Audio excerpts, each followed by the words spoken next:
scholar. Are you a scholar? How will you know that? Hey, after the first documentary, how, and then they now, you had a couple of scholars. Sorry, one of our speakers is Oh, I love that. So the Zoom on yes. But when did you join to speak about? That was in August, September. Yeah, September. You applied to the head of the. Not last time I applied to it. How did you find? So I think someone had a conversation with somebody like just and right. Hello, Colin. Hello, Benson. how are you? Very well, thank you. I'm glad you can join us. Hello, Benson. Hello, how are you? Good to have you both with us. We're about to start the panel.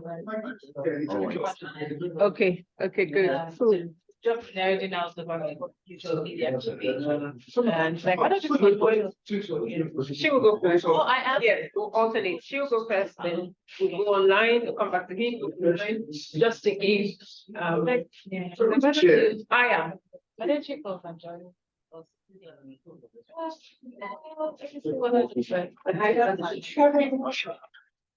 It is time. I never wish us something.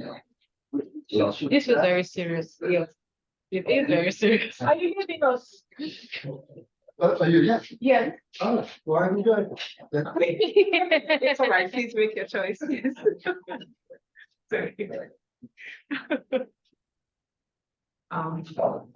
So could I just start now? We can start now. If we have 11 participants, I think we should start in order to save time and really to make the most of our time. Yeah.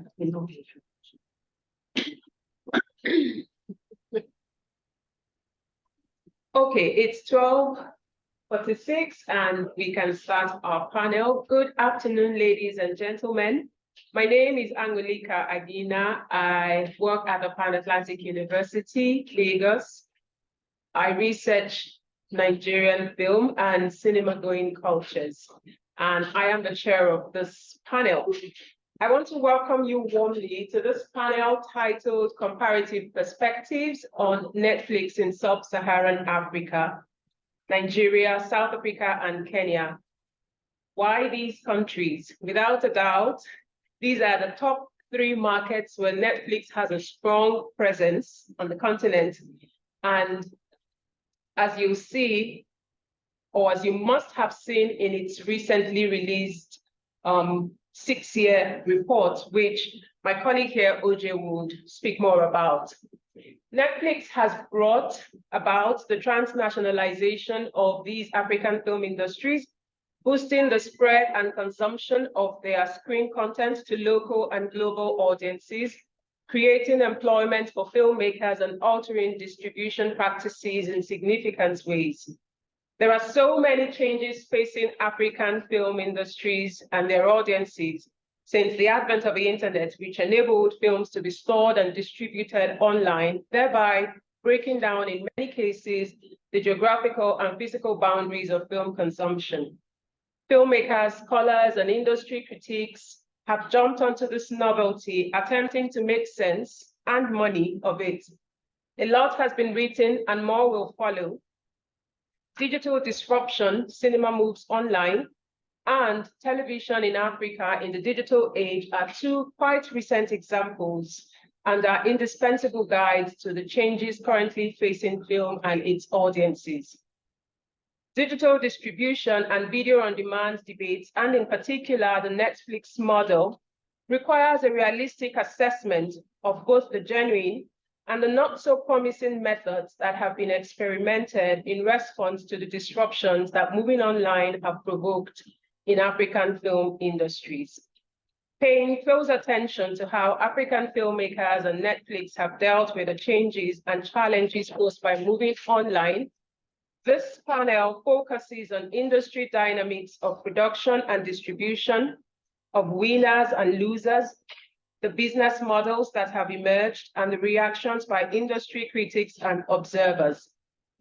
A unique feature of this panel is that it brings together industry experts like Ms. Anita Eboigbe and Mr. Oje Imolome, and academic commentators like our colleagues Benson Ngobia and Colin Chambuera, who are joining us virtually, and myself, who are close to the fluctuating fortunes of the industry to weigh in on these debates from different standpoints.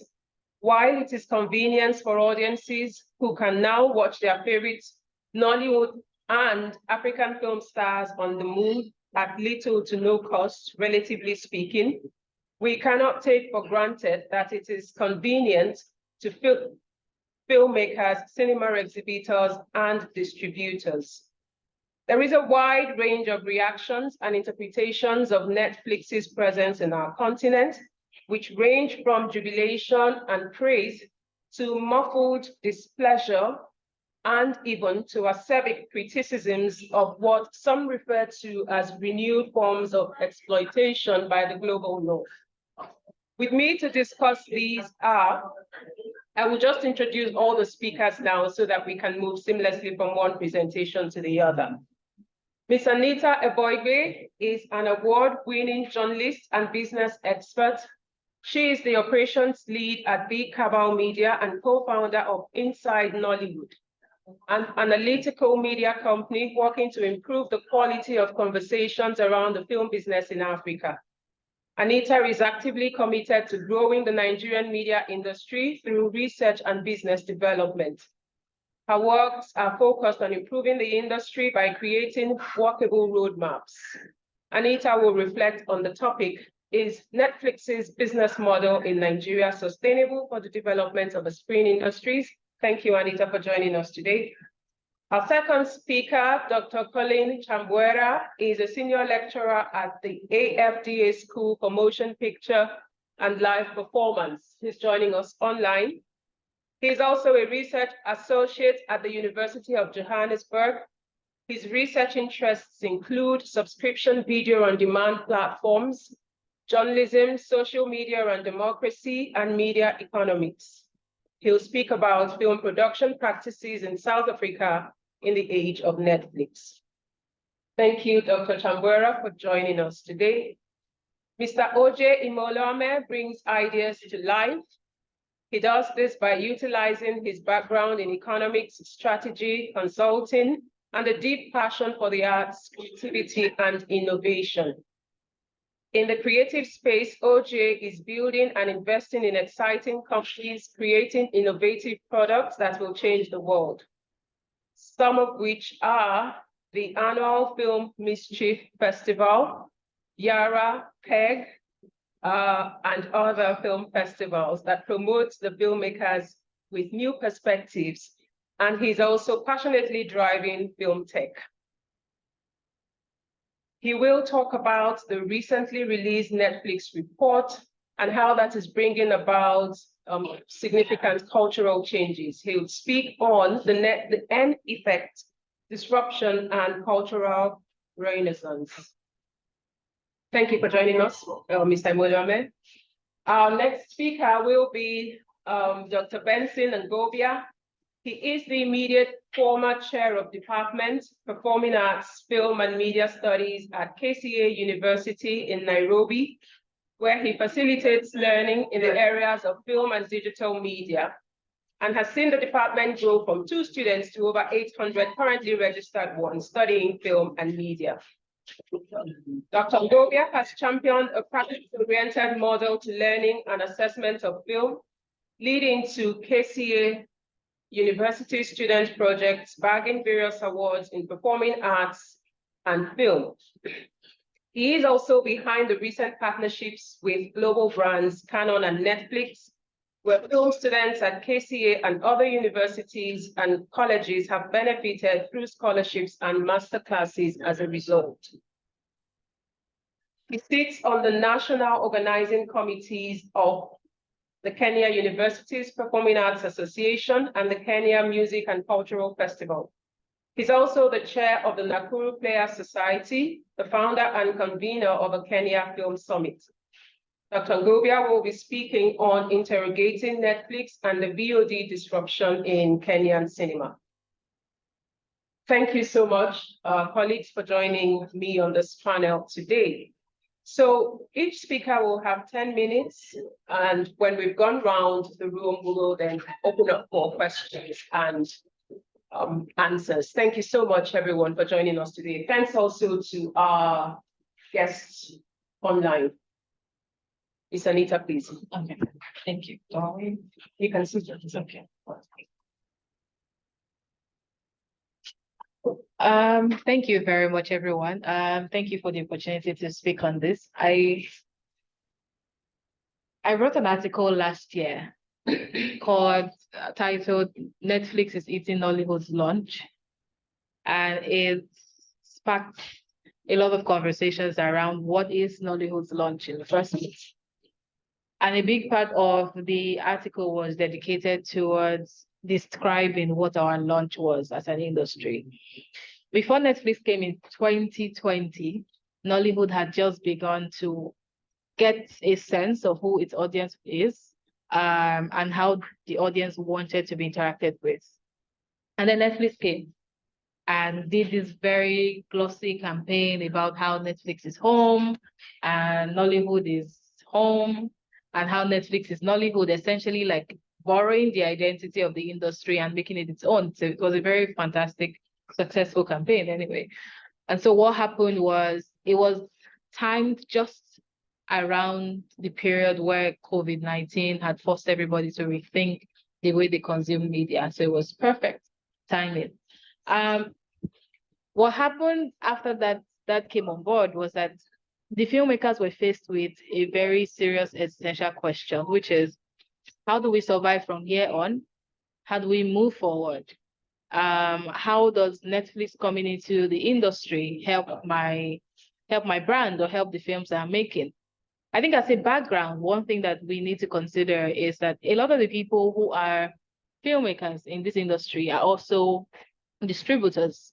They also double as producers, writers, the cinematographers. They do almost everything. It's like a full suit agency. And so when Netflix came, it became very easy for these people to move on and sell their stuff. So in the next, say, 9 minutes, we're going to just look at what this has meant for us, in the last couple of years. A very interesting background is Netflix thesis for coming to the Nigerian industry was summed up in a direct statement from its spokesperson. And the method which they were determining which films to put on their platforms was this simple. If something was a big hit in the Nigerian cinema, it should be on Netflix. Because the first and foremost thing was customer acquisition. So if someone was able to make something that would work in Nigerian cinema and was big enough, so it crossed maybe 150 million naira in cinema, they deserve to be on Netflix and get other projects commissioned. So that was a simple thesis upon which Netflix built, the strategy for Nigeria. Now the backstory is that before that, other people had attempted to do certain things in the market, but they hadn't really captured, the heart and soul of what the growing pains of the filmmakers were. Filmmakers were looking to make films that they could easily just put on platforms and make money from, because at the time, it was very difficult for them to make as much money as they really wanted from the cinemas.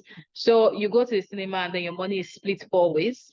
And by the time you take the money back home, it's not even enough to cover your costs. So Netflix came and said, we'll pay you direct money. We've seen that you can pull people to cinemas, pull them to our platform. So that's the background of Netflix thesis, in terms of their content distribution or acquisition here.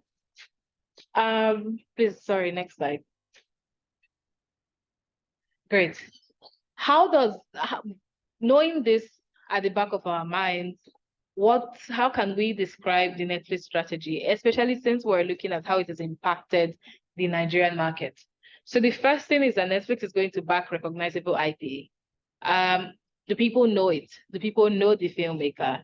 have people watched this before? How much did the person make in the cinema and all of that? So it has to be recognizable enough. So the marketing around it is simpler to communicate and they don't have to do that much work. The second is that they would splash marketing spend. So there's currently an ongoing joke in the industry where if Amazon Prime buys your work, nobody's going to know the work is out because they won't spend marketing dollars on it. But Netflix literally knows how to make everybody feel like a superstar, and feel like a celebrity. So even if they're paying you very small money for it, your face is all over billboards, you're flying to South Africa and all of that.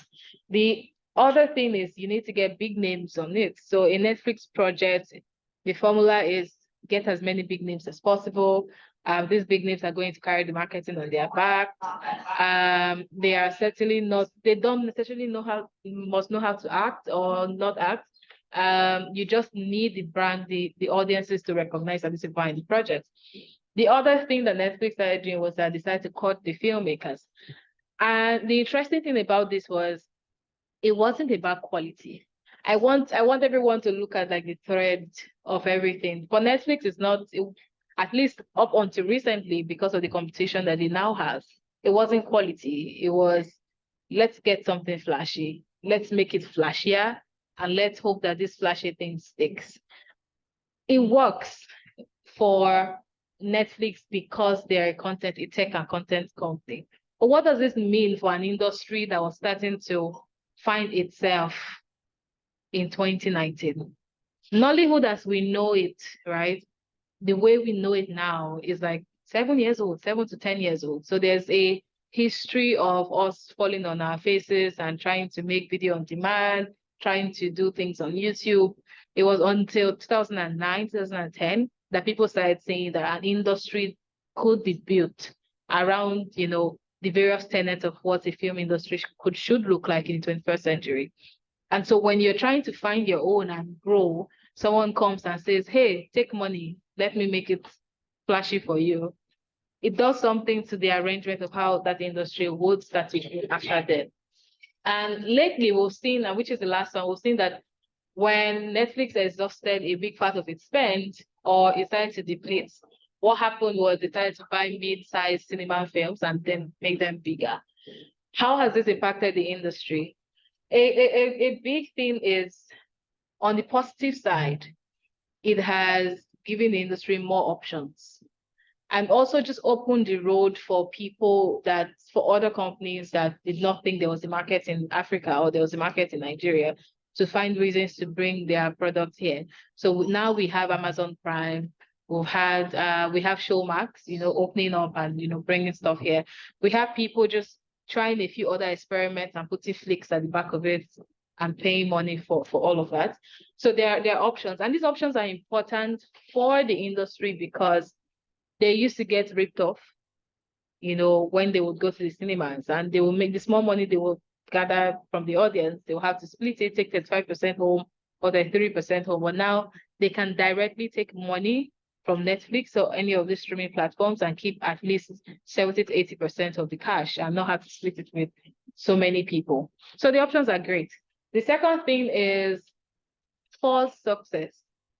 Because Netflix needs to gather consumers and its need as a content aggregation tech company, is that it needs to gather consumers.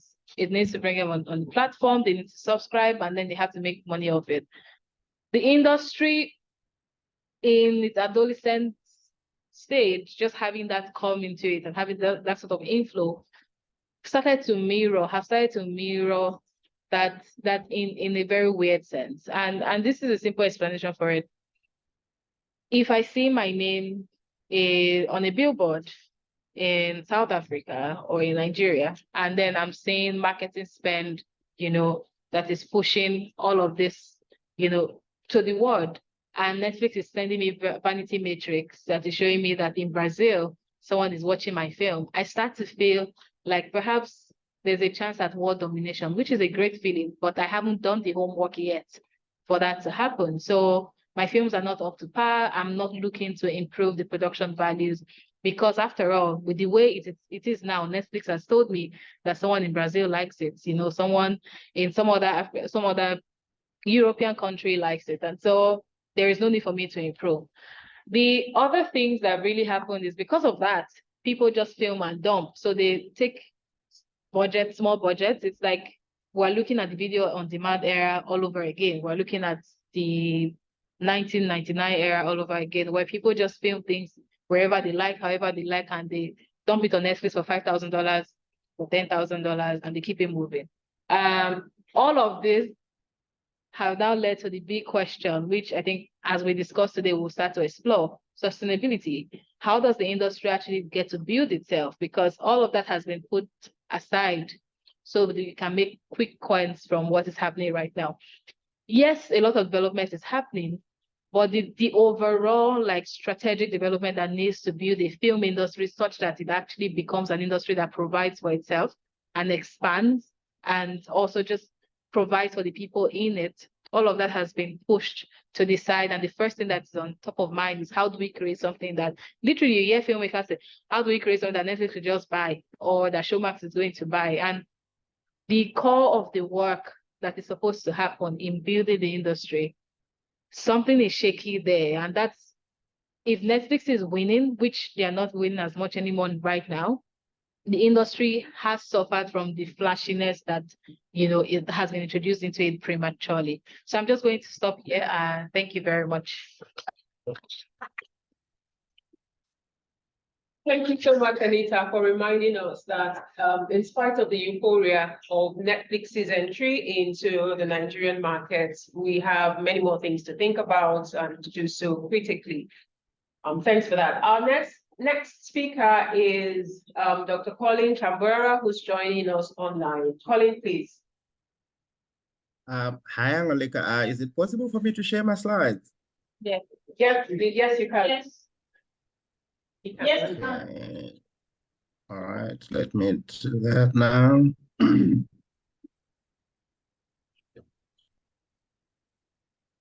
We can see. Awesome.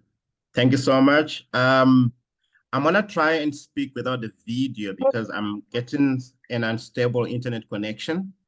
I hope that is okay. That's all right. Thank you. All right. Thank you so much, and a very interesting presentation that I just heard, and I liked it. So I am going to be speaking on film production practice in South Africa in the age of Netflix. Perhaps a kind of misleading topic, but you'll probably see why at the end. And because of the limited time, I'm just gonna head straight into it. So the study aims to interrogate the ways and extent to which Netflix is transforming film production in South Africa. I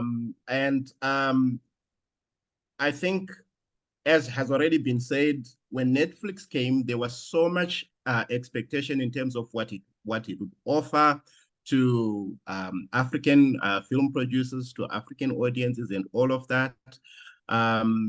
Then when they finally got into the production of original content, we have seen certain trends, we have seen certain practices emerging within the industry. I'm just gonna skip some of these slides because of the time. Obviously, there are debates around what exactly is original content, but I think in this case, we speak of what they have commissioned. All right, so Netflix came to South Africa in 2016. And it is important to note that when Netflix came, already there was Showmax, which had started operating in the country, and of course in many of the countries that MultiChoice operates in Africa. So it wasn't the first SVOD platform in South Africa. It was Showmax, which was first, although Showmax then learned a lot from Netflix.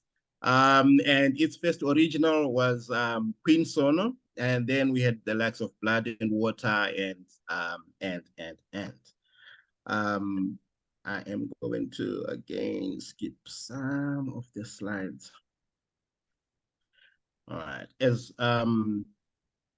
one important thing to note is that when have I lost you? No, we can hear you. Okay. One important thing to note is when South Africa, when Netflix got into the creation of original content or commissioning of original content in Africa, their aim was to tell local stories to international audiences.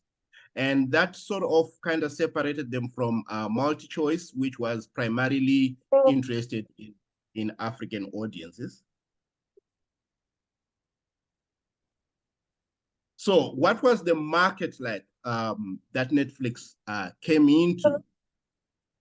So this industry, the South African film industry, is characterized by it has been characterized by a subsidy of one form or another from the time of apartheid to the present. Although the form during apartheid is different from what it is now, where during apartheid it tended to favor the white population. Now it tends to favor the ones who were previously excluded. So in 1997, there was the creation or the establishment of the National Film and Video Foundation, which is probably one of the biggest funders of film in South Africa. And particularly upcoming filmmakers have used funding from the National Film Video Foundation to get to the market. But apart from it, there are other funders such as the Industrial Development Corporation, and then there are film commissions in every province. For example, in Gauteng, where I am, there is the Gauteng Film Commission, and then in KwaZulu-Natal, there is the KwaZulu-Natal Film Commission. So there are various avenues or various funders that are there that are primarily government related, except the IDC, which really runs commercially, and it has funded some cinematic productions. The theoretical framework that I use is the critical media industries approach. I will not go into detail about that. But just to say, it unpacks complex relations within the media industry, focusing on meso and micro practices. All right. In terms of the methodology, so this is very interesting because Netflix is very hard to find. And so if you are talking about Netflix, getting an interview is extreme sports, actually. In fact, according to the communications manager for Sub-Saharan Africa, they don't do interviews. And that's because they get so many requests, they would spend their time doing that if they did that. Even when I spoke to the executive responsible for African film, Tendeka Matutu, he said, look, I understand why we do that. We do not offer interviews, but maybe one day you may just get a chance. But really the main thing was avoid doing interviews. So instead, what they say is, try and find us whenever we are having public interactions, when we have a seminar, when we have any presentation that we are giving at a public platform. Please make use of that. And they said you are free to use that material in your research. We have no problem with that. If there's anything that you need to clear with us, then you get in touch with the communications manager. So it's very difficult. So what I present here is largely what I got from the public platforms. And as fate would have it, we had one just 2 days ago, where they managed to answer most of the questions that I had. because it was a very, it was an intimate discussion. So it was easier to ask questions during their presentation. So I will just present some of the findings here. So Netflix has opened, so to say Netflix is a disruptor, I think it is truly a disruptor, but to a limited extent. And what it has done is open pathways for filmmakers in South Africa to realize their dreams. But there's a caveat to that. The filmmakers that have largely benefited from Netflix are those that were already established before Netflix came in. So it was those that Netflix approached for licensing content when they were just coming to Africa. They sought those filmmakers who already had content out there that that had done well, and they licensed it on their platforms. And it is the same then production houses that they approached when they wanted to create original content. So you find they largely work with your Bent Onion, Quizzical Pictures, Gambit Films. Those are the main film production companies that they work with. Hence I say they are a disruptor, but to a limited extent. In the sense of them disrupting, it has largely been in terms of funding productions with big budgets that they could not access before. So when you speak to these production houses that have been able to make films with some funding from Netflix, what they say is Netflix has been a blessing for them because they've been able to make stories that they could not make before. I think the next slide here. So it opened room for them to tell different kinds of stories. So previously, when you got funding from the likes of the NFVF or even MultiChoice, there are certain kinds of stories that you were expected to tell, stories that told of the South African, South Africa is a developmental state and all of that. And they found this to be limiting, and they wanted to be free to tell any kind of stories that they could make. One of the producers from Bent Onion said, we get to tell stories that we were not able to tell before. We were not afforded that before. Sorry, I can't quite see there. So it opened the floodgates for different kinds of storytelling. In South Africa, for example, you get a ship, you can cast a ship in a show and it becomes a famous cast member. She was talking about the ship that you find in How to Ruin Christmas. So that has been a plus for those that have been fortunate enough to work with Netflix, and there are few. There are also other areas that Netflix has intervened. They have intervened in terms of providing training. So what they do on every production that is made, they provide some training of some sort. Their crew, which is from the creative team, they come and they offer some training for cast and crew. And according to the producers, we have been able to work with Netflix. They say this is a very good initiative from Netflix, and that has enabled them to grow the pool from which they can get talent. They've also provided scholarships. In South Africa last year, they provided scholarships for over 50 film students.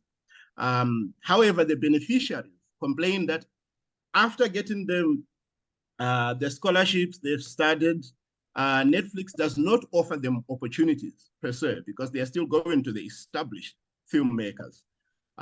One young filmmaker said she got a scholarship from Netflix to do her postgraduate studies. Ironically, the only platform that was ready to give her an opportunity as a maker of short films is Amazon. She currently has a 10 short film slate with Amazon. However, Netflix argues that it is capacitating the industry. This helps grow the industry as a whole, not necessarily for them to come and work with Netflix. I hope I'm not running out of time, Angelica. Your time is actually up, Colin, if you don't mind. Can you just take a minute, please, to conclude?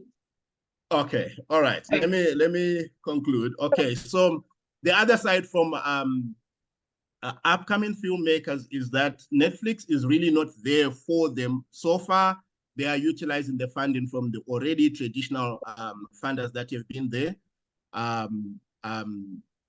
because Netflix does not work with upcoming filmmakers.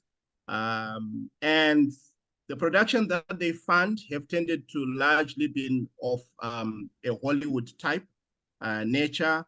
For example, Queen Sono, almost a Bond-like film, Blood and Water, Gossip Girl, Justice Served, Money Heist. So while the argument is that they are diversifying storytelling, it is still largely Hollywood-like. I will end there. Thank you very much.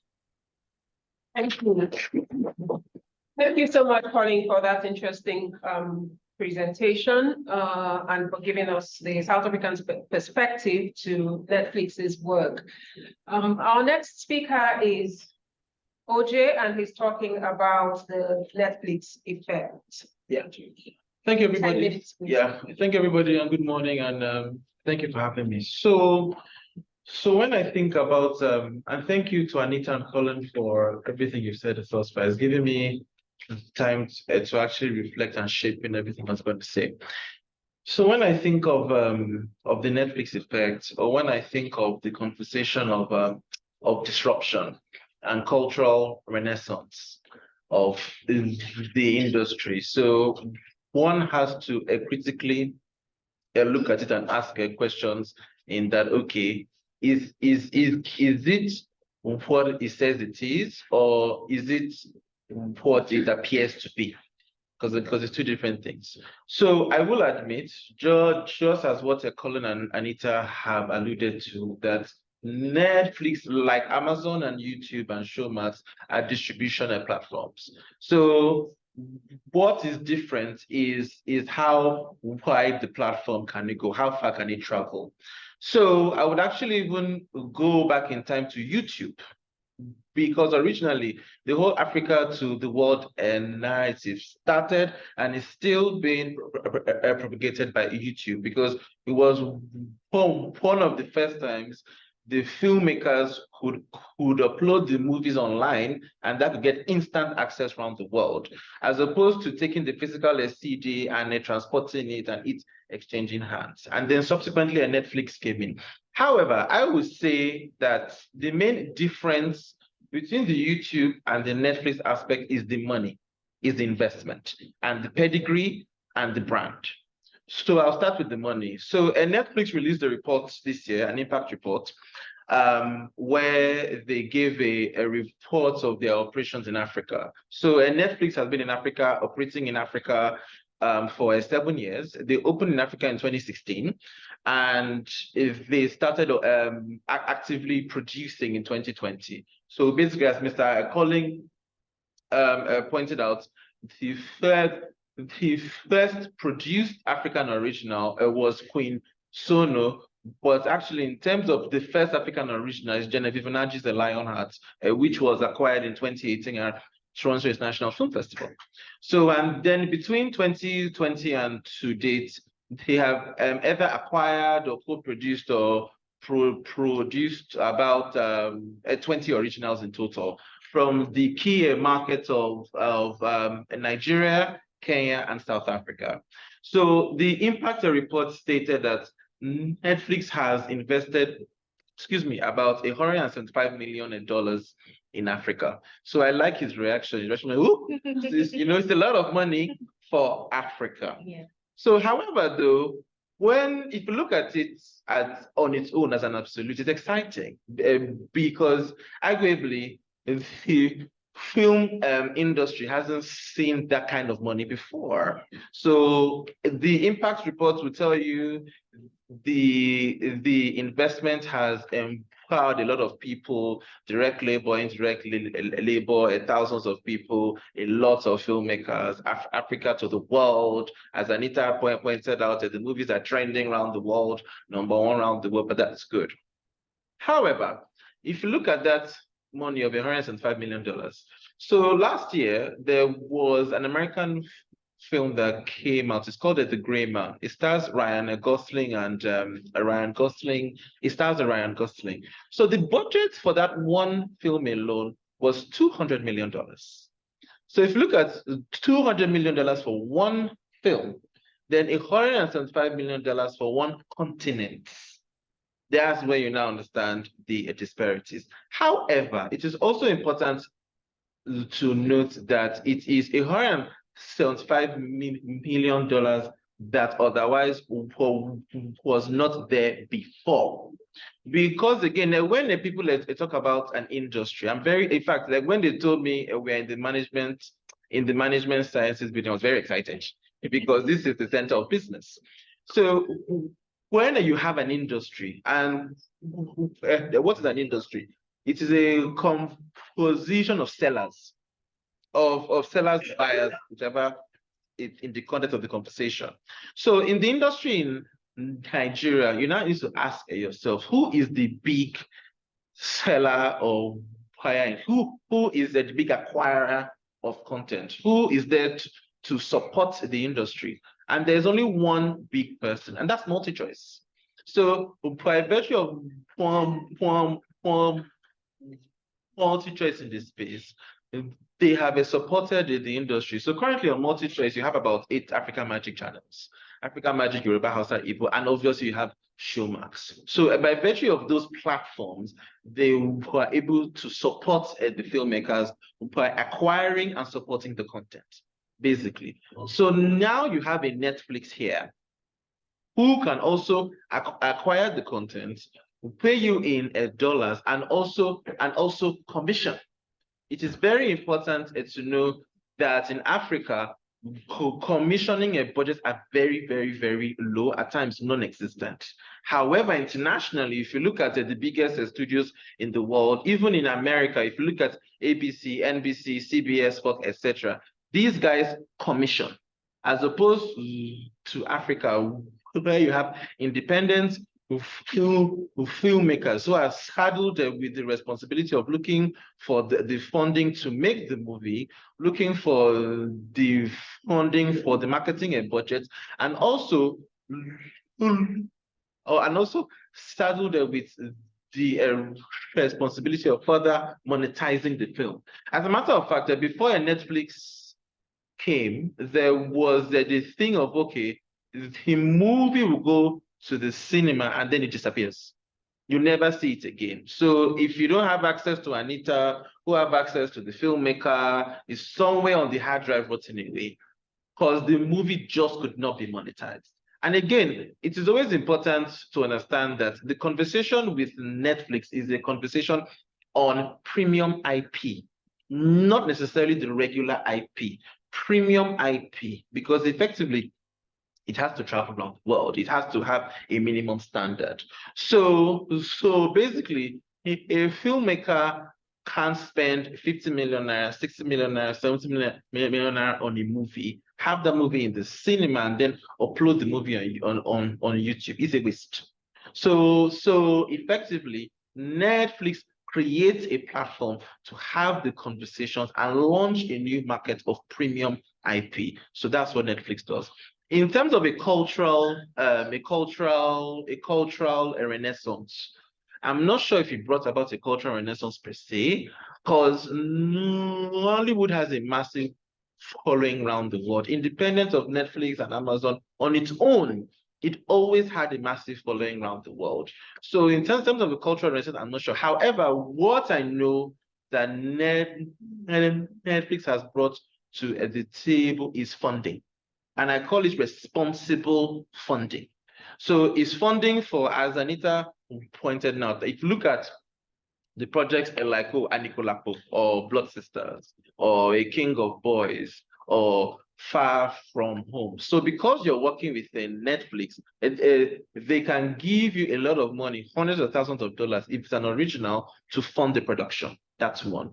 They can also support the marketing of the production. And Anita alluded to that with the glossy marketing, because again, marketing is important. if you're taking a product to the market, you need to tell the market that it actually exists. If not, the markets wouldn't know. Again, if you look at it in terms of the actual data from the Nigeria Bureau of Statistics, they will tell you that Nigeria produces over 2,500 movies a year. So basically, put yourself in the shoe of the audience. I have an option of 2,500 movies a year. Obviously, I'm not going to watch the 500 of them. So basically, the one who screams at me the most, watch me, is the one I'm going to watch. And that is the factor or a function of the marketing budgets. So basically, if you look at internationally, for instance, all the Marvel movies and everything, each Marvel movie has a marketing budget of about $100 million because it's a global release, and that's independent of production. That's marketing. So, which is why it returns it back in box office, because everybody is aware that a movie is coming out.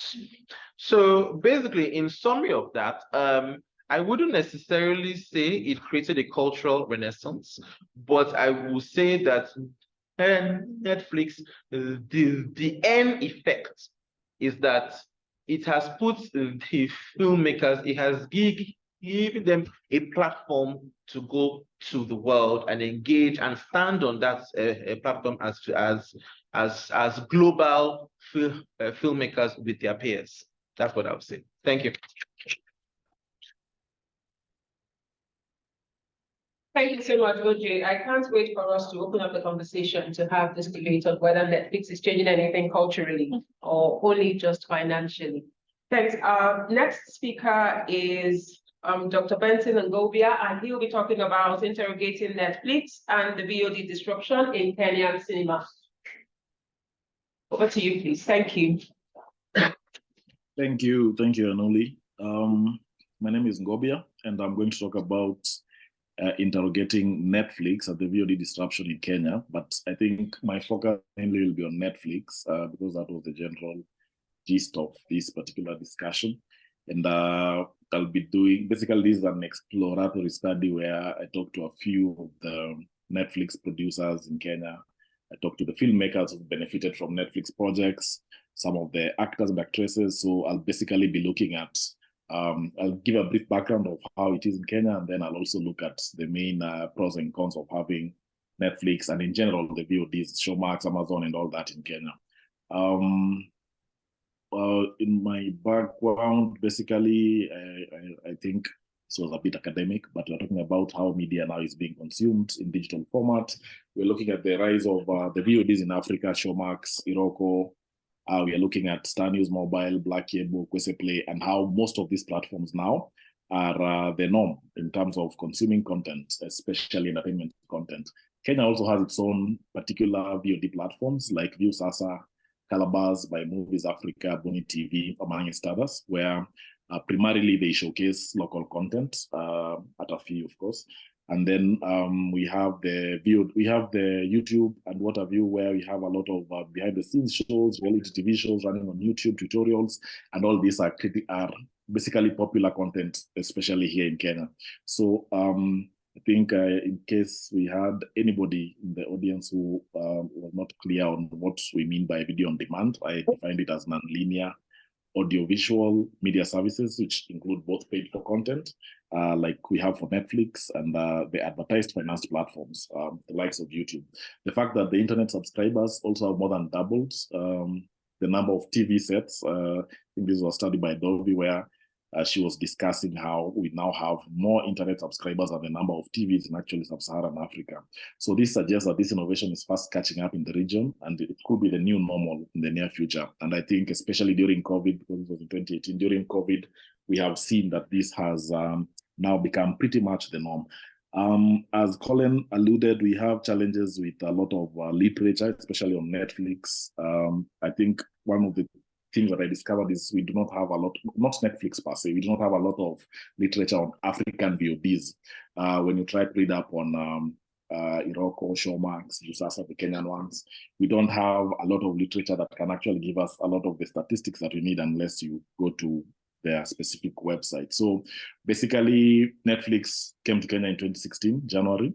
For 4 years, we had a lot of foreign content, and then the first Kenyan film on Netflix was rather premiered in 2020. It was called Sincerely Daisy. And then in 2022, we had the first commissioned Kenyan TV show on Netflix called Country Queen, which is still running. And today, basically, we have a lot of Kenyan films and TV shows that eventually have made it to Netflix. They are on Showmax. We have them on Amazon Prime Video. And the interesting thing is we have a mix of the new ones and the old ones. So we have films that are as old as 15 years old, Kenyan films that were done a long time ago, making it to Netflix now. And we have a mix of the new ones that are out there. With regards to genres, we are showing basically all genres in Kenya, but I think as at yesterday, the government signed an agreement with Netflix that will not be having any LGBTQ content related here in Kenya because of homosexuality being a crime. And this is critical because we have had this debate here in Kenya where Netflix was actually at some point they were considering doing away with the likes of Netflix, the likes of YouTube, and even the government made formal complaints to these particular platforms that they will basically shut them down if we have this content coming up. So that is a challenge that you're having. And I think there was a film in Kenya that was banned called Rafiki some years ago by Wanuri Kahio, who is now has been commissioned by Netflix to do another film. So this brings an interesting debate onto the kind of content, that you can have on our local TVs as per Kenyan laws. So I'll quickly look at the pros of having Netflix, or rather VODs in Kenya, video on demand. And one of the things that was ailing the Kenyan industry is we had various standards in terms of how we want to shoot films. By bringing on board these platforms, Netflix, Showmax, Amazon, they normally have requirements. You need to shoot in certain formats. Your film needs to meet a certain criterion that they share with us. So I think once these guys have come in, it has become a bit easier for us to have more quality, but especially standardized quality, so that filmmakers are shooting on more or less the same formats, more or less the same quality across these different platforms as they seek to have their content aired there. These platforms are also encouraging indigenous language films, and this has seen the rise of more films shot in various languages. Just late last year, Netflix commissioned a project, an anthology of 6 African stories, and I think Kenya was one of them. South Africa was there, Tanzania, Uganda, and a few other countries. And the idea was trying to showcase. Oops. We can't hear you anymore. Hello? Can hear you. Oops. Oh, I think he's logged out. Okay, we don't have you. Challenge, Okay. especially. Oh, somebody was speaking.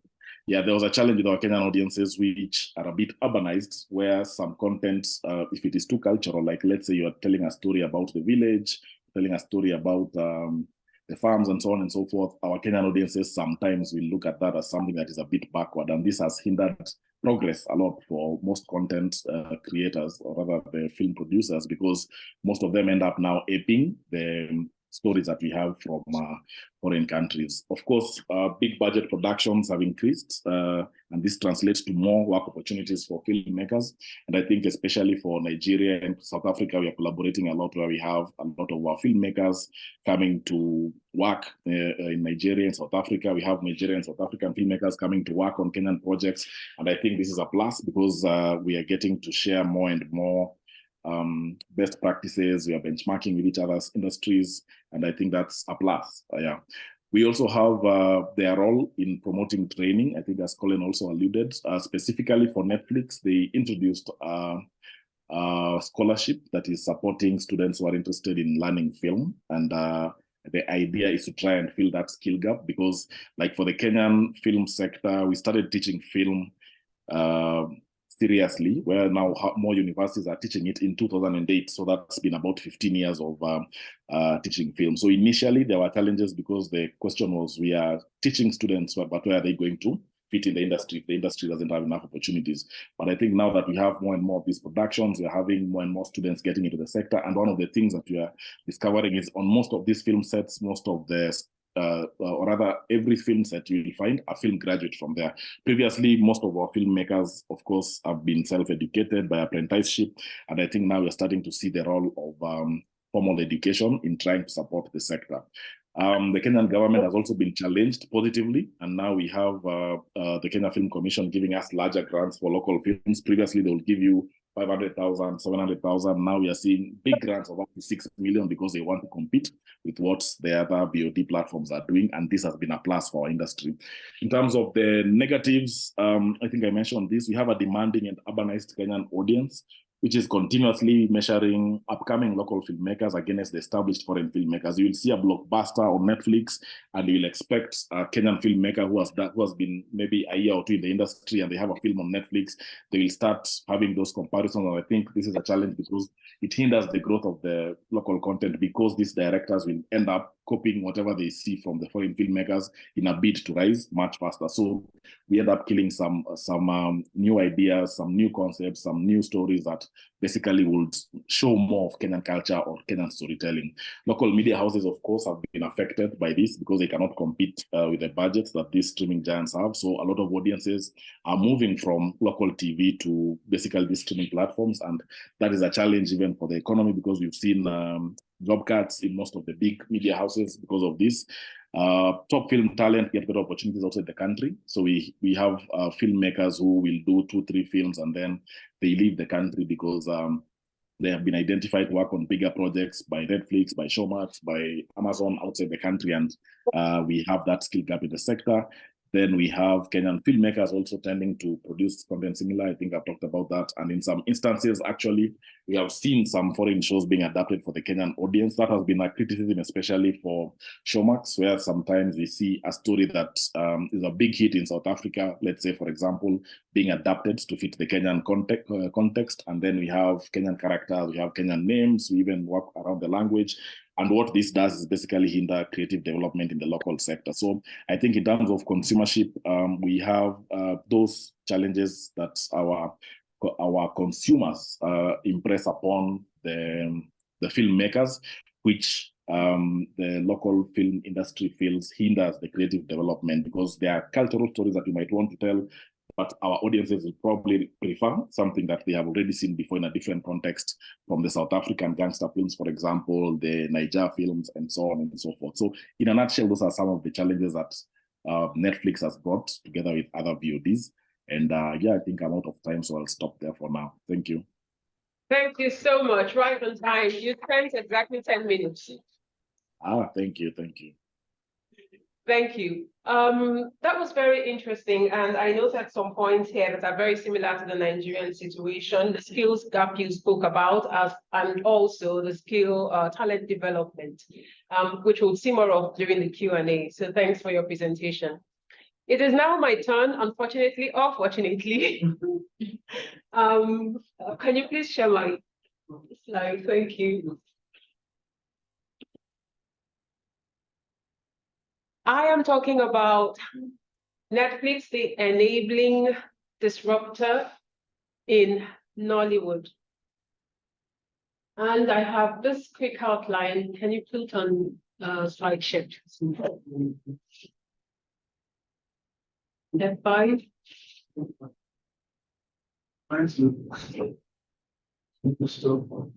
Okay. If you just minimize that. Right. To save time, I hope this comes up quickly. I will very briefly talk about my research motivations. The concept of disruption is important to this panel, as I'm sure you have heard. I'll talk about Nollywood before Netflix and Nollywood in a period of, Netflix, and then the consumption patterns as well as the implications for all of these. Thank you. Just move to the next slide now. So what I'm presenting to you is just a summary of the work that I did 2 years ago, and which is now taking a different form. Excuse me. I was primarily motivated by the slide before, please. The fact that I've been researching Nigerian films for a long time, indeed from 2008, and each time finding the films to watch and talk about was just a very big problem, right? So I attended conferences and I heard, I wasn't the only one who encountered that problem. I attended conferences and I met colleagues who were analyzing films that they had not seen, because the question of access is a very big one. So you can imagine my excitement at finding the films that had just left the cinemas weeks or even a month after its cinema run on Netflix. So that's generated greater interest in me for Netflix and what it was doing, or what it is doing with Nigerian films. And then also the incessant complaints or comments that I have heard from colleagues, and that I have also heard myself articulating, surprisingly, with colleagues about this unequal engagement that Netflix has with Nollywood, right? People have been criticizing. So not many are as jubilant as I am, or as I was, about Netflix. And then one of the leading scholars of Nollywood, Alessandro Jedlowski, has also questioned Netflix's sustainability, given the fact that majority of Nigerian users are, well, poor, in parentheses, of course, and are unable to afford the subscription on Netflix. So how exactly are people watching that? And then this legal practitioner also raised out about again, the unequal relationship between Netflix and Nollywood, Netflix being a sophisticated legal global giant, and Nigerian filmmakers not having a similar amount of clout, so to speak, to deal with Netflix. And of course, Anita has referenced her article about Netflix eating Nollywood's lunch, which I also questioned, but which I found deeply fascinating, right, about how people were seeing Netflix's interest in the Nigerian market. And also another big critic of Netflix, Wilfred Okiche, who wrote an article last year questioning, or rather saying that Netflix is overcompensating in the kinds of films that it is commissioning and licensing, because yes, it is trying to tell Nigerian or African stories, but there is a question about how Nigerian or how authentically African those stories are. So these are the things that led me to investigate this, because my own ideas and findings are quite different from this. The key argument here that I would like to make in this presentation before I lose you all is that Netflix in the Nigerian context is participating in the digital disruption debates by enabling and disrupting Nollywood at the same time in unprecedented ways. It does this by boosting funding, distribution, talent, and wealth, as colleagues on the panel have identified, due to its heavily capitalized global status, thus forcing local partners into a resigned silence about its disruptive mechanisms, which may be cultural, technical, and also financial. And I will get to talk more about this as I go on. I want to explore, next slide, please, the concept of digital disruption. I'm here if I have time. Can you time me, please? To qualify my use of disruption, please go on. There are 3 items I should show here. Yes.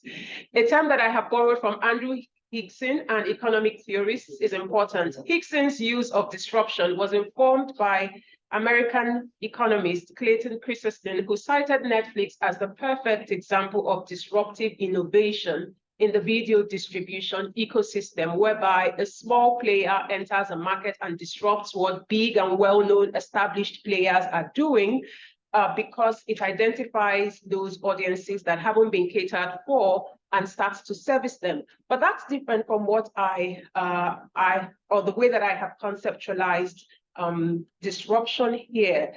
Thus, my use of disruption simply refers to an emergent change of a status quo in the Nigerian film industry regarding distribution and exhibition, acknowledged by industry heavyweights and consumers. Disruption ruffles the industry feathers, awakens nervous reactions by key players. It is lucrative to existing non-benefiting players while irritating incumbent beneficiaries of a status quo. This idea of disruption is grounded in the Nigerian context with the unique traits of its own film industry. For, as Amanda Lords observed, studies about Netflix should be grounded in particular contexts because they offer much richer information instead of totalizing what Netflix does across the globe. Therefore, what and how Netflix disrupts or enables media industries in one region will necessarily vary in a different one, and understanding the unique traits of Nollywood will reveal why the term enabling disruptor best qualifies the burgeoning relationship between the streaming service and Africa's largest film industry, without confusing it to the economist's model. Inevitably, in every disruptive game, there are winners, losers, and those who maintain the status quo. So these are the questions that I reflect to. Is Netflix's disruptive role applicable to Nollywood producers, exhibitors, and audiences? Yes, to a large extent. And relatedly, how can we unpack the enabling influence of Netflix in the Nigerian context? Next slide, please.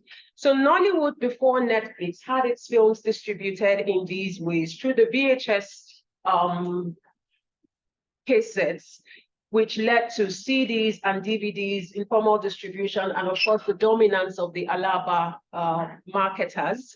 And then it went to satellite television, multi-choice DSTV, as Uji spoke about as well, before 2007, when films started going to YouTube. And that was also thanks to the work of Jason Njoku at the time. So from 2009 to 2010, we had minor theatrical releases of Nigerian films, but it wasn't anything important at the time until Iroko came on board and then started driving digital distribution in very significant ways. Although the films that Iroko had on its own platform, Iroko TV, are not the same in terms of production value, budget, even the presence of stars and so on. So there are different classes of films with their own audiences, right? And then from 2010, there was a boom. I perhaps should qualify that word boom, but I think it will suffice for now. And then enter Nollywood. Sorry, enter Netflix. Next slide, please. This was one of the promotional materials Netflix had at the time. Please go back to that slide. Yes. Because as we have highlighted on this panel, Netflix does business with the elite producers in any given context. And this is testimony to that. There is Moabudu right on this side, on the left side, and then Banky W, famous producers, Ramsey Noah, Kunle Afolayan, of course, who is at the moment the biggest film maker in the country right now, Kemi Adetiba, and then that's Nigerian South African guy whose name I don't remember now. So then Aki Omotosho, yes, thank you. And at this point, perhaps I should make a comment about Netflix's KG operative strategy. Netflix doesn't talk to you, to scholars, to critics, to anybody for any reason. So when I started this project 2 years ago, I contacted Aki Omotosho because he was working with Netflix at the time to interview him on what he thought about Netflix's work in Africa, broadly speaking. And he told me that my research, he told me, and I quote, "Your research is very important and timely, but I cannot comment on it." And this is what all of them, all the people that I have contacted have told me so far. So Netflix in a Nollywood in a Netflix viewers, forgive me, please, I keep mixing these two words. So how has Netflix enabled Nollywood? Funding, of course, is the very first and glaring intervention that it has, and many filmmakers have attested to it. Emma Edosio, who is a young, talented, emerging filmmaker, has told me that Netflix licensed her film and paid her $10,000. And that was for her huge money, money that she had never seen. Who had given her $10,000 at the time? And that wasn't only the revenue coming back to her from that film. So for her, it was great. You know, she was euphoric to have that. And many other filmmakers have said the same. Netflix enables the industry by licensing box office hits, as we've also heard today, originally doing business with elite producers, but now opening up to more producers and practitioners such as Tosin, the lady who produced Here Love Lies, and many other emerging filmmakers. Netflix is significantly disrupting the industry because it is breaking the cinema chain monopoly. For a long time, practitioners have complained about what they term to be the stranglehold of film one on the industry. Raise my voice. Yes. Okay, sorry about that. I hope you can still hear me and those online also. I said that Netflix is disrupting the industry because for a long time, filmmakers have complained about film houses' stranglehold on the industry because they own majority of the cinemas in the country where Nollywood filmmakers can exhibit their films. But film house tends to exhibit only the films that it has produced or it has collaborated on, thereby excluding independent filmmakers. And that has caused a lot of controversy in the industry. But now going directly to Netflix is disrupting that particular model, and Filmhouse doesn't like it. Although, of course, a co-founder of Filmhouse, Moses Babatope, has refuted that claim, stating that filmmakers who think that do not completely understand the industry that they are working in and the dynamics of theatrical exhibition specifically, which is why they tend to make those comments. The second way that Netflix is disrupting the industry is that film promoters outside Lagos are now being asked. What do I mean by this? So many of the filmmakers working in Lagos want to exhibit their films outside Lagos, in Benin, in Asaba, and in other places. So they get approached by film promoters telling them that they're going to promote with posters and in various other ways their films in those cities where they can't be. And so they pay them large sums of money, up to 500,000 naira, and also 1.5 million naira for this supposed promotion. But nothing happens. So they lose money to dubious film promoters because they can't possibly go to all these other locations all the time. Okay, I am being warned and I have to try to keep to time. And the third way is disintermediation. We all know what happened. Well, maybe we don't all know, I apologize. But King of Boys, the important film made by Kemi Adetiba, was distributed by Filmhouse. But for its sequel, King of Boys 2, Netflix approached her directly. And Filmhouse told her, we're upset with you for doing this, but we can understand that we had to go that route. So that's happening increasingly in the industry. This is, next slide, please, Dorothy Getuba's comment about partnering. Next slide, please, about partnering with industry filmmakers. She says Netflix is proud to continue to invest in more original content from Nigeria and so on. And how are Nigerian producers reacting to this? They are excited about the relationships that they have with Netflix. Are you going to be able to move the slide, or should I come there? Okay, thank you. Nigerian film producer Chinaza Onazu tweeted this: "It still doesn't feel real, man, but bloody hell, I'm a showrunner on the Netflix original series. How did that even happen?" This raises questions, of course, on who exactly is complaining about Netflix.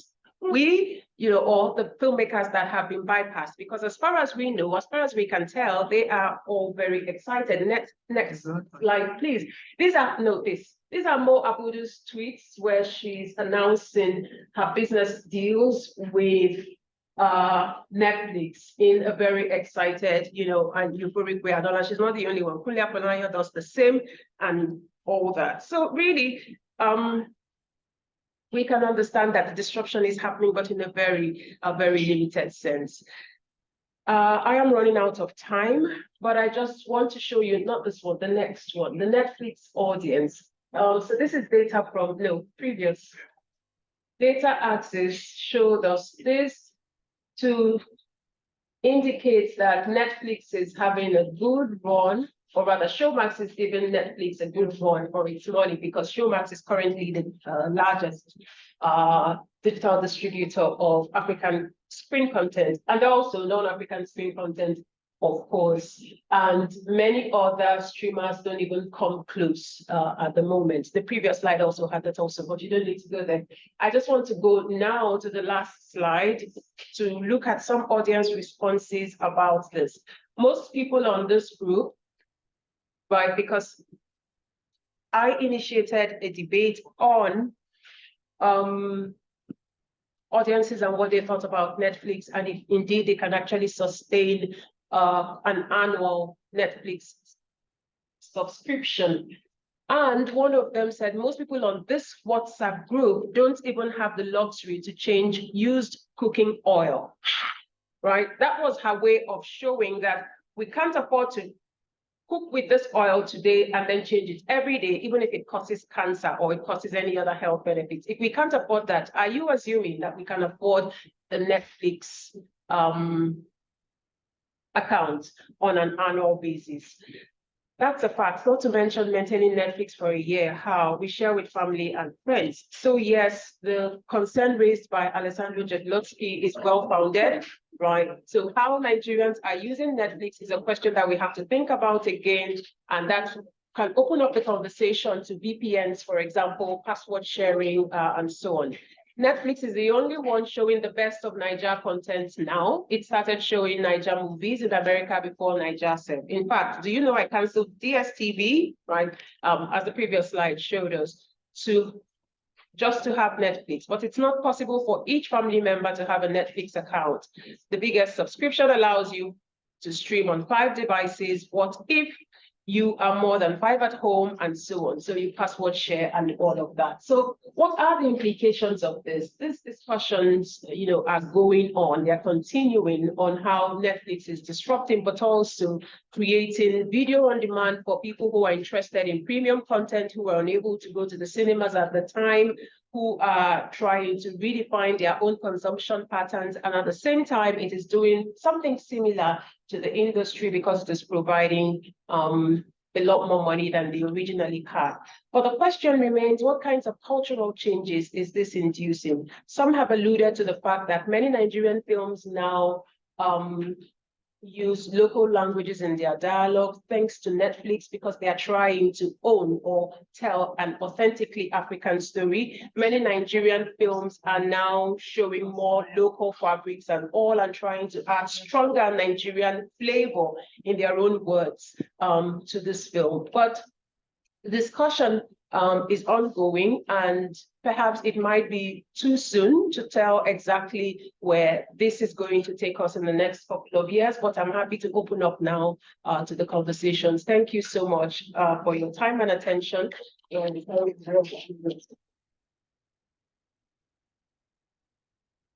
Okay, so now we would allow the audience to have a say. We've spent the last 1 hour, 15 minutes talking to you. We don't want to talk anymore. We want to hear you. So please raise your questions. We can take a question from those who are physically present and one from, we can alternate the round of questions, one from here and one from the online people. Okay. Yes, please. Thank you. Yeah, I just can go to Anita. yeah, Okay. because presentation was Just a minute so they can take the mic to you. Thank you.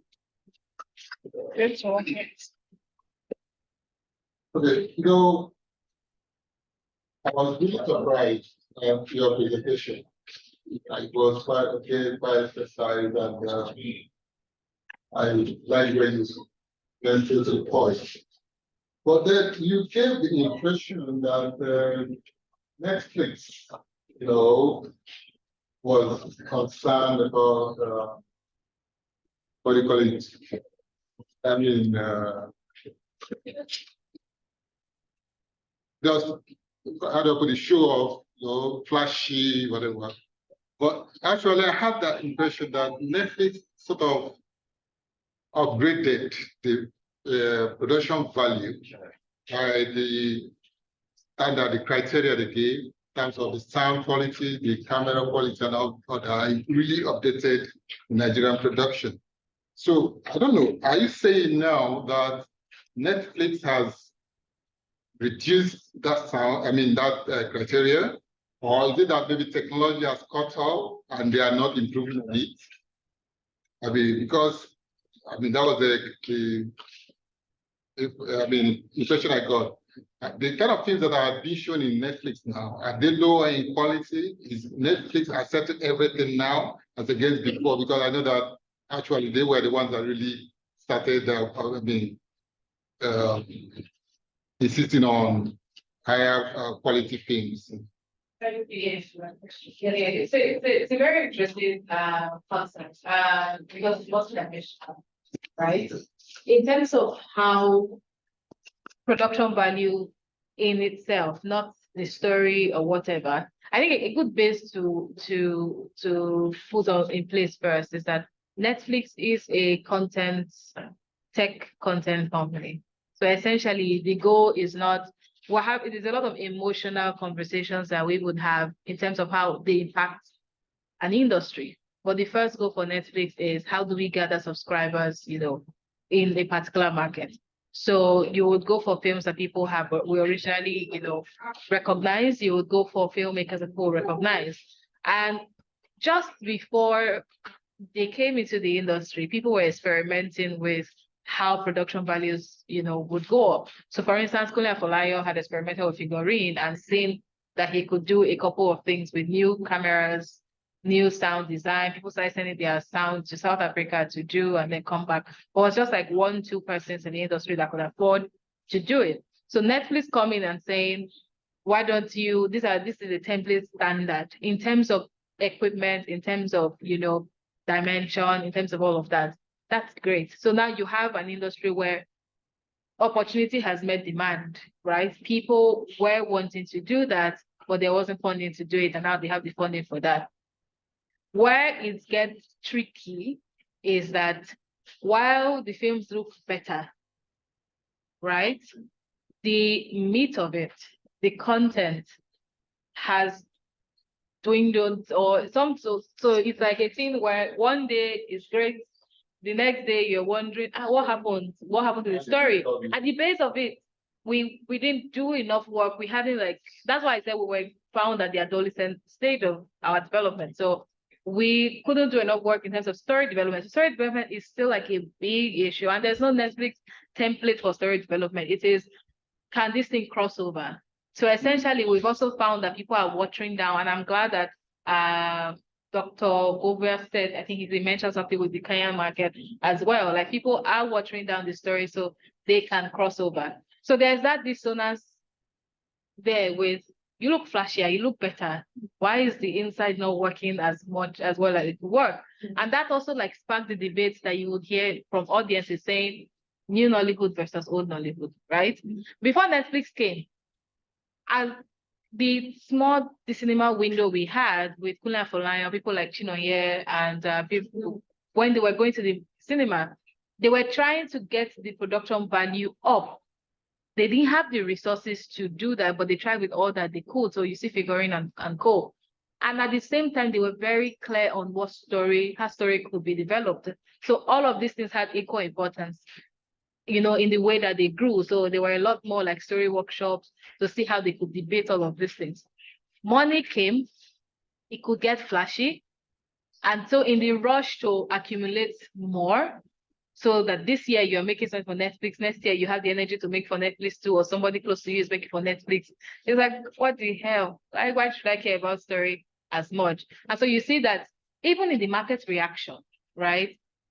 When somebody spends much time on story development, as much as they care for production value, you would see the way the audience react to it, and you would see how Netflix, even themselves, come out and say the reaction from this has been insane. Like they didn't expect that this was going to happen, and that's the case with King of Boys.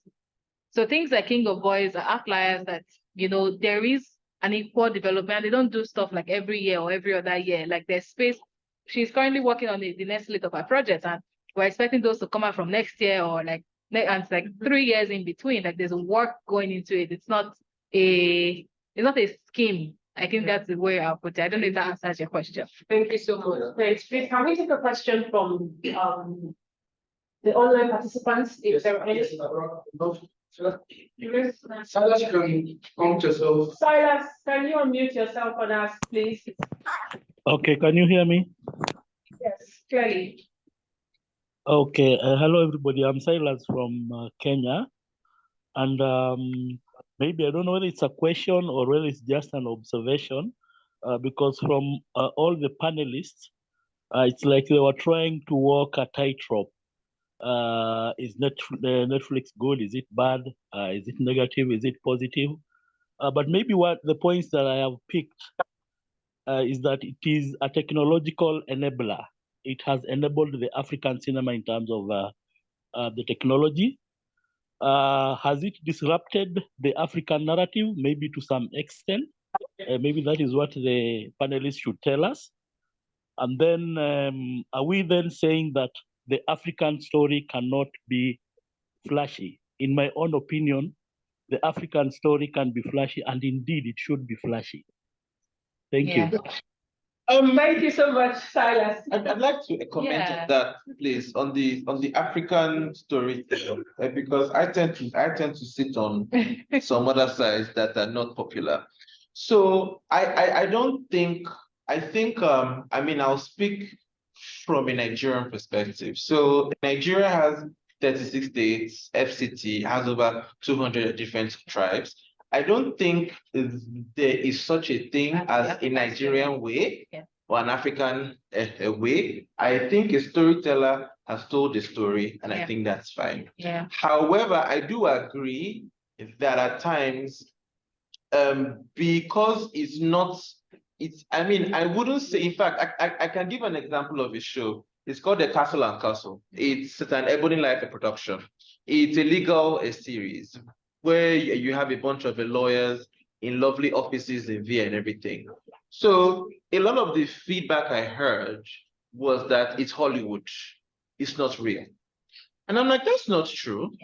Because my mother is a lawyer, my auntie is a lawyer. I know a lot of lawyers who work in offices like that, and all of those offices have been in Nigeria for over 50 years. So again, I think again, people react to stories they are aware of or that they see.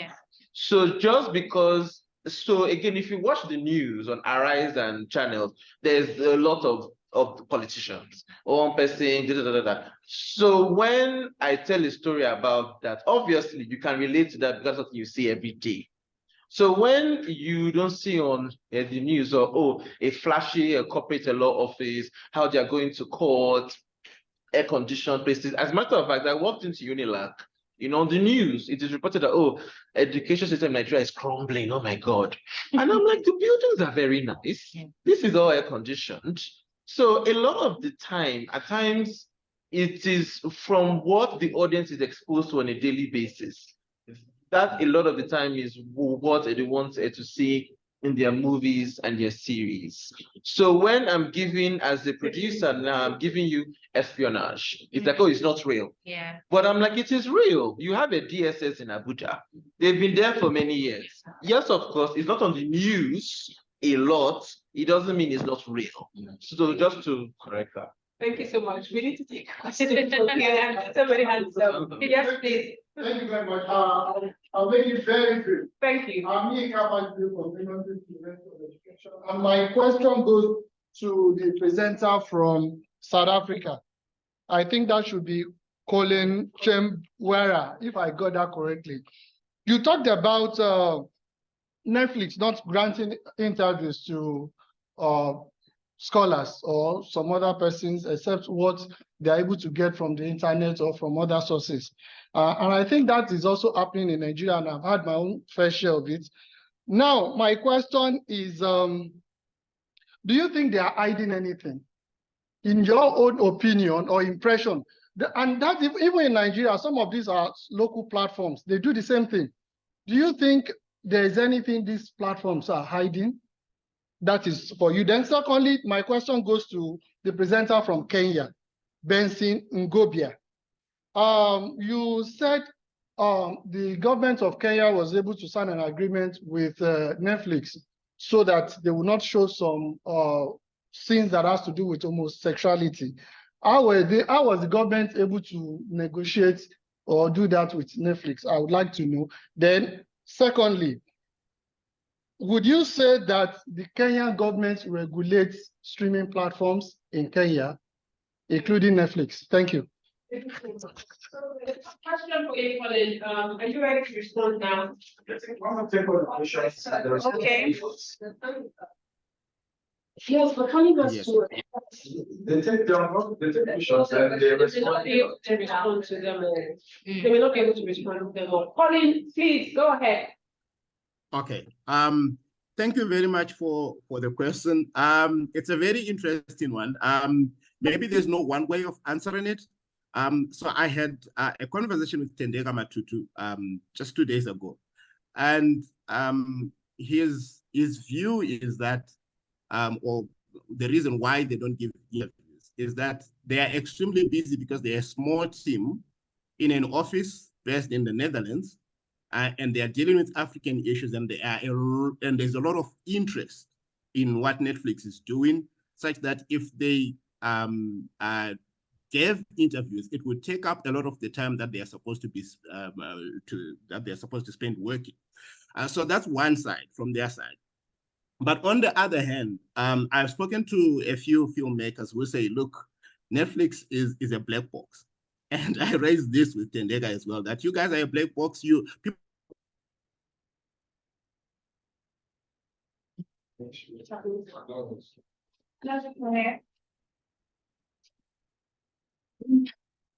Oops, we've lost you. Hello? hello. Yes, we can hear you now. Okay, sorry about my internet connection. So I was saying, on the other hand, these guys are highly unapproachable, and I think it's their way of hiding or not wanting to give particular certain information. So there is some truth in them hiding information, but also just the sheer amount of the questions and the fact that they are a very small team. I think that's how I would answer that question. Thank you so much. Ngobia, that was a question for you as well. Do you want to respond to it now? Yeah, sure. I think the gentleman asked, number one, how they went about the agreement. So our government has an ongoing MOU with Netflix, which amongst others features the scholarships bit of it, where Netflix offers training, empowering filmmakers, and so on and so forth. So I'm not privy to the details of how they went about this, but basically from news reports, the idea is how we do our classification from the Kenya Film Classification Board. Netflix has agreed to align their content with how we classify Kenyan content. So scenes or content that are probably deemed illegal in the country, they will not be able to be viewed.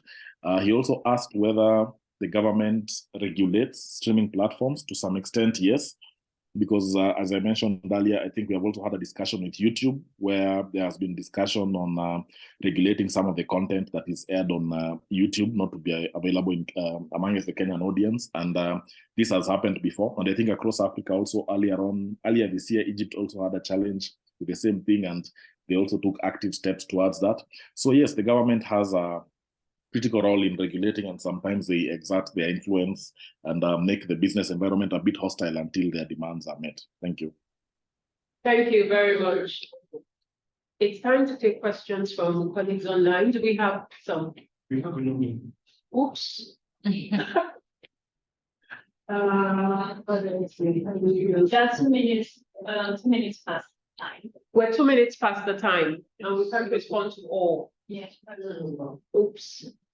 Okay, can we take Abiola Olawale's? I'd like the panel to shed more light on the relevance of government agencies in this age of disruption. With respect to Nigeria, how well is the Nigerian Film and Video Censors Board, as well as the National Film Corporation, positioned to stay relevant in this age of disruption? Well, I think that the government agencies are doing their own bit, but I am not sure that they are participating in digital distribution at the moment. They don't have, the Film and Video Censors Board does not have the power to regulate streaming platforms. Yeah. It hasn't done so up until now. I don't think it will or has been empowered to do that, which is why we saw Oloture, that film by Mo Abudu's company, Ebony Live, going out there, even though there was an uproar on that film because of the kinds of things it depicted, particularly nudity and also shantytown. But I think that it just generates debates, and it is part of what the filmmakers are talking about when they say that it's enabling them to tell the kinds of stories that they would not have been able to tell if they still had to go to the cinemas for theatrical releases. So, Yeah. is it a good thing or a bad thing? It's not for us to make value judgments, but to observe the trends and to talk about them, you know, in an academic fashion and also in industry-related ways. I hope that that answers your question. Can we just take one last question from the physical audience, please, before calling it a day? I'm afraid we've already run out of time. I apologize for that. One question, Connor. Right, Connor. Is that all right? Yes. Yeah, thank you so much. A number of people have commented on how kind of opaque and secretive their practices are. So because we have representatives from Kenya, South Africa, and Nigeria present, I wonder if I can ask whether in Kenya and South Africa they employ the practice of aggregators, this controversial practice here in Nigeria. In which local representatives from within the film industry are tapped to be the selectors, or maybe have a very influential say in what kind of content is being selected. Does Netflix have a similar practice of aggregators or local representatives directing the choices of films that they select in Kenya and South Africa? Can we compare notes? Thank you. That's a brilliant question, Connor. So we will give a minute to Colin to respond to that and another minute to Govia to respond to that as well. Before they go, can I just say that these questions online are very interesting, and I will just share my email to the participants online. Please send me an email and I will either put you in touch with those who will respond to you, or I can respond to you myself. But I don't want anyone to feel left out or ignored. So please put my email there. Thank you. Colin, please. Yes, I know, but someone asked that question specifically. That's why I'm talking about it. Colin, please. All right. Quickly, let me say, Tendeka, who is the director for film for Africa, was a producer in South Africa for 20 years. So he has people that he knows, and he largely works with those. In terms of having an official aggregation policy, I would say Netflix so far does not seem to have one, but it is kind of informal. Thank you. That's very interesting. All right, thank you. Yes, indeed, it's interesting that they don't have aggregators as they have in Nigeria. Govia, please. I get that, right? So it also Yeah, we have content aggregators here, and I think the challenge comes in sometimes they are filmmakers at times, or a distributor, or basically somebody in that particular spectrum. So, and to answer yes, I think that would inform the kind of films that eventually will end up on Netflix or the other platforms that we have. So yeah, that's a factor to consider. Interesting. Well, I mean, there are Nigeria factors. There are factors and reasons why that's happening. And I think, yeah, finish. Yeah, because also, like OJ just also remarked, volume, right? But a big thing is that the aggregator system is echoing some of the issues that people were running from the cinemas, which is Film One's a very, I don't know if there's anyone from Film One here, but Film One is a very interesting angle, which they, 1 minute, yeah, they did the cinema thing, and then now they also lead aggregators. So it's like the same biases also just play into that as well. I mean, I can respond to that on in a different perspective. Yeah. So it's a perspective of opportunity, and I'm taking the opportunity. Is a perspective of the first mover advantage. Is a perspective of I have invested and I'm the dominant person in the space, and effectively you are going to come to me, and that is a Film One perspective. So if a bigger distributor would come up, I'm sure other people will speak to them. Also, again, it's also like what they're noting that also in the music industry or better related, it also like works with a distributor model as well. If I'm talking to Spotify, a Spotify will typically, as artists typically work via distributors to Spotify. It's very rare that you are going directly to Spotify. Again, it's a volume issue. So if you look at me as Netflix, from a Nigerian perspective, I have what 100 films or 200 films, 300 films. If I am talking to 300 people at the same time, I may run a bit, it takes a lot of time to do that. That's almost how many emails to go through, as opposed to speaking to one person who aggregates everything. So from an administrative perspective, I get that perspective. Thank you so much. Thank you so much to all the panelists, to Anita, OJ, Colin, and Benson. Thank you very much for joining us today. We have enjoyed your presentations so much, and we can't thank you enough. This raises a lot of questions, and we can continue debating. Unfortunately, we have to stop now. I want also to thank our audience, those who are here physically, as well as those who have joined us online. Thank you so much. You've made this all the more enriching with your contributions and input. Thanks, everyone. All the best for now. Thank you very much, everyone. Thank you.